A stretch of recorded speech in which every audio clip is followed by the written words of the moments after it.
clinked sharply as my mother's voice cut through the dinner table tension.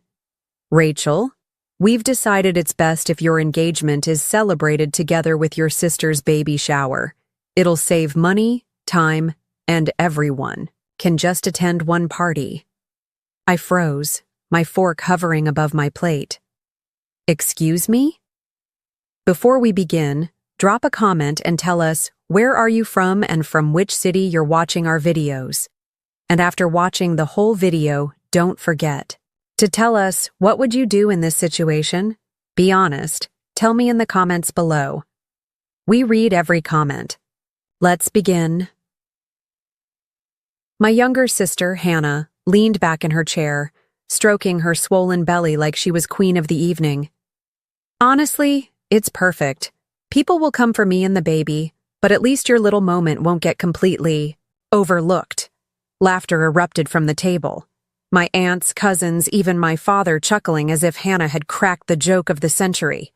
I swallowed the lump in my throat. So you're telling me my engagement celebration is now just an add-on? My dad shook his head slowly, his tone patronizing. Don't be dramatic, Rachel. It's all family. Besides, you've always been independent, capable. Your sister needs the spotlight right now, not you. The air in my chest thickened, like I couldn't breathe. Hannah's smirk only widened. And since you've got that big corporate job, Rachel, it only makes sense you cover the expenses. Think of it as your gift to me. That was it. The humiliation, the entitlement, the way my own parents applauded her arrogance while I sat. They're treated like an afterthought. My fingers tightened around the glass stem until I thought it might shatter. Fine, I said finally, my voice even, if that's what you all want. But inside, my mind was already spinning, quiet, sharp, merciless. Later that night, in the safety of our apartment, my my husband, pulled me close. We had married quietly at the courthouse 2 weeks earlier, something my parents didn't deserve to know yet. Rachel, talk to me, Ethan murmured, searching my face. They want me to pay for both my engagement and Hannah's baby shower. They want to bury me in her shadow again. And they think I'll just smile and obey. His jaw tightened. They've walked over you long enough. I looked him dead in the eyes. Then let's give them what they asked for. I'll pay. I'll nod. But the night before their big event, Ethan, we'll host our own dinner. Small, private, elegant. And every guest they expect at their party will already be at ours. Ethan's lips curved into a slow, dangerous smile. Now that sounds like the Rachel I married, and in that moment my revenge began to breathe. The next morning I woke to dozens of text messages from my mother, all centered on one thing: Hannah's shower. Mom. Rachel, don't forget the florist. Mom. And confirm the catering. Something elegant, not too pricey. Mom. Hannah wants white roses. Don't disappoint her. Every message was an order, not a request. Not once did she mention my engagement. I sat at the kitchen table, scrolling through the demands, my coffee growing cold. Ethan leaned against the counter, arms crossed, watching me. They don't even see you anymore, he muttered. Just a wallet. I lifted my eyes, bitterness stinging my throat. Exactly. And that's why they won't see what's coming until it's too late. That afternoon, I began planning. I called the caterer my family had insisted on, but instead of booking them for the shower, I secured them for my dinner. A private dining room at the most exclusive restaurant in town. Hidden, luxurious, intimate. When the manager asked for the date, I smiled. The evening before March 12th. The exact night before Hannah's shower. By the end of the day, the reservations were locked. Invitations were discreetly sent, not to everyone, but to the people who mattered most.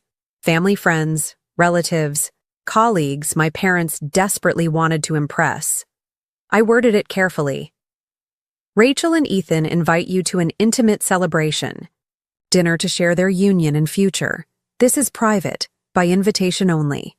The replies rolled in almost instantly. Yes, yes, absolutely. Wouldn't miss it.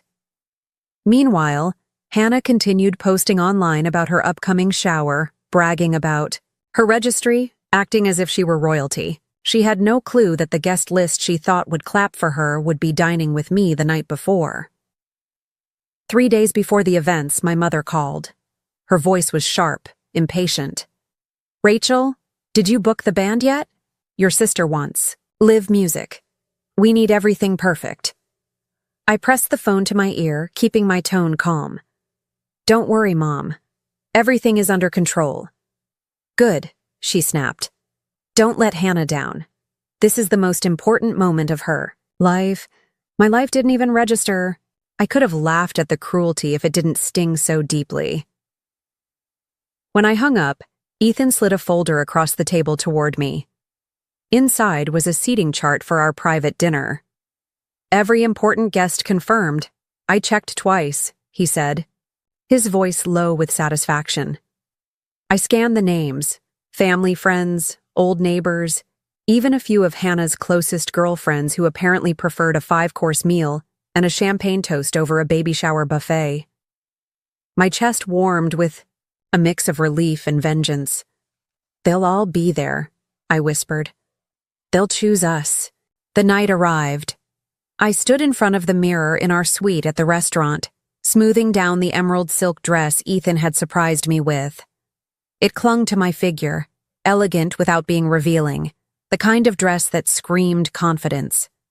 Without saying a word, "You look unstoppable," Ethan said, fastening the diamond bracelet around my wrist. I met his gaze in the mirror. Tonight isn't about stopping anyone. It's about showing them I was never the afterthought they made me out to be. When we entered the dining hall, the air smelled of roasted duck, truffle butter, and roses. Candlelight flickered across white tablecloths. And one by one, the guests arrived. Smiles, embraces, congratulations. Every person who walked in made my pulse race with satisfaction. They weren't at Hannah's. They weren't with my parents. They were with me. Halfway through dinner, I stood to give a toast. The room fell silent, every eye on me. "Thank you all for being here tonight," I began, my voice steady. "Some of you may not know this, but Ethan and I married 2 weeks ago, quietly, privately. Because sometimes love doesn't need a stage. It needs loyalty, trust, and faith." Gasps echoed around the room.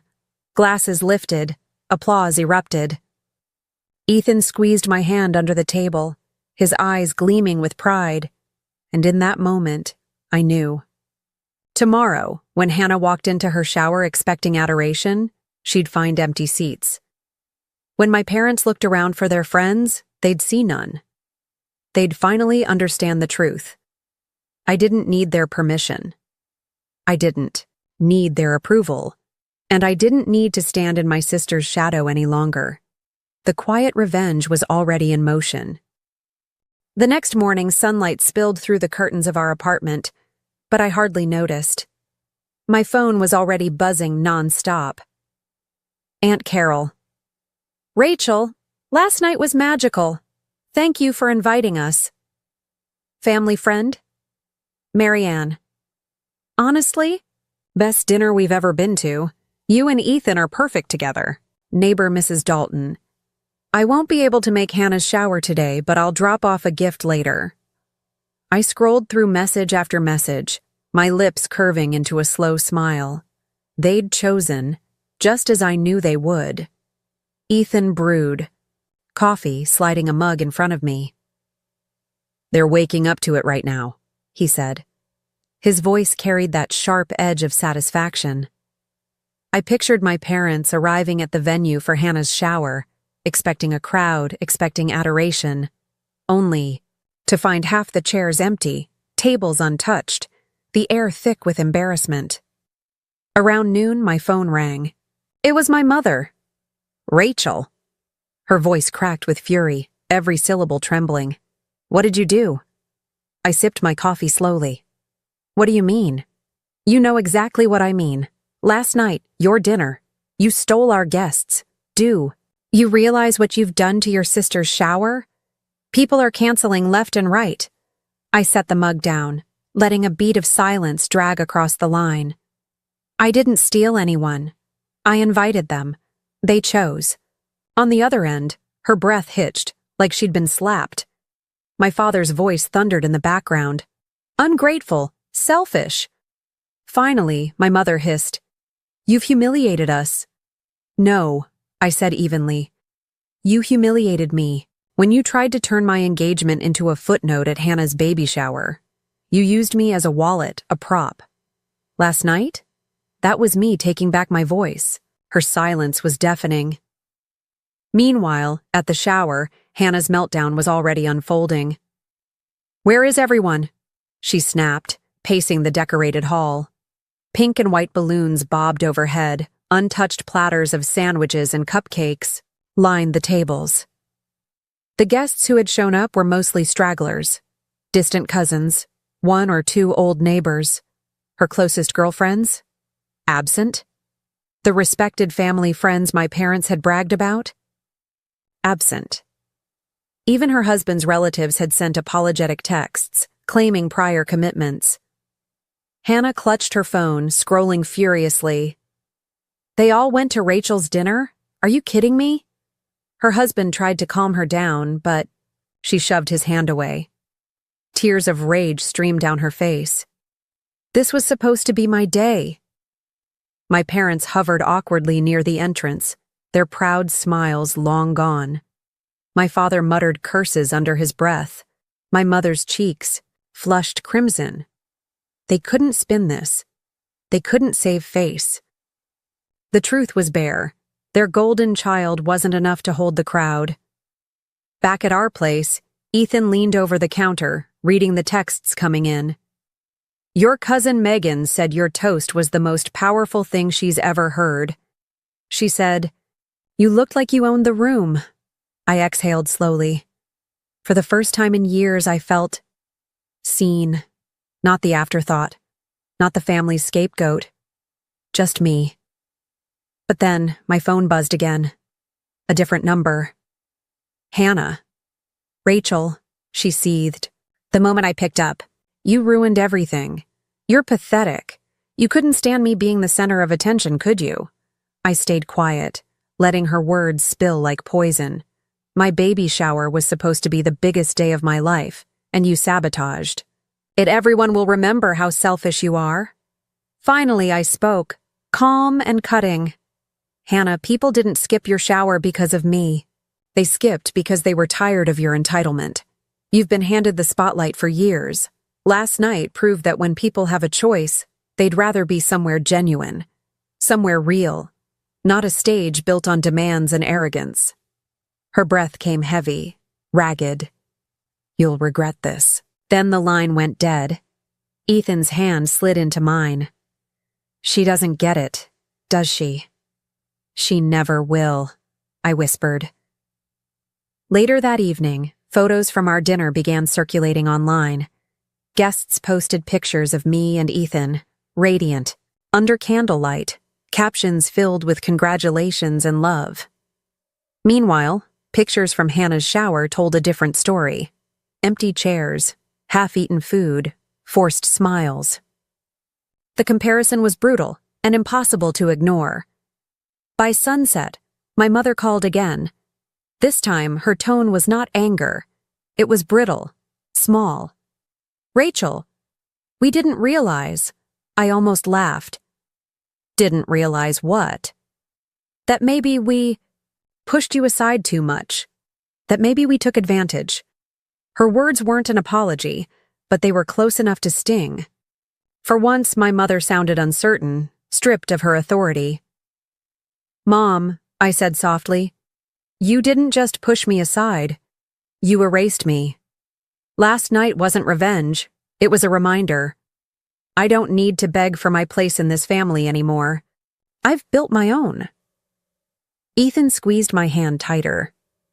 When I hung up, I felt lighter than I had in years, because sometimes the sweetest revenge isn't screaming or fighting, It's letting silence and empty chairs speak louder than you ever could.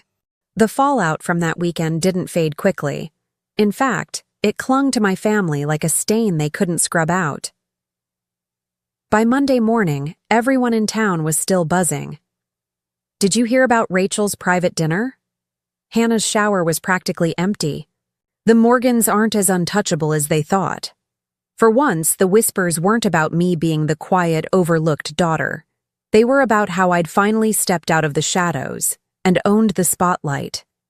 At work, colleagues congratulated me with genuine warmth. One even said, "Rachel, that toast? It gave me chills. You've got something powerful in you." I carried that with me, the weight of it both healing and electrifying. But my parents didn't stay quiet. That week, they showed up at my apartment uninvited. Ethan opened the door to find my father standing stiff, my mother clutching her purse like a shield. Their faces were pale, strained, like they'd aged 10 years in a matter of days. "Rachel," my mother began, her voice trembling, "we came to talk." I crossed my arms. "About what? How I embarrassed you? Or how you embarrassed me for years?" My father shifted uncomfortably, his voice low. "We underestimated you.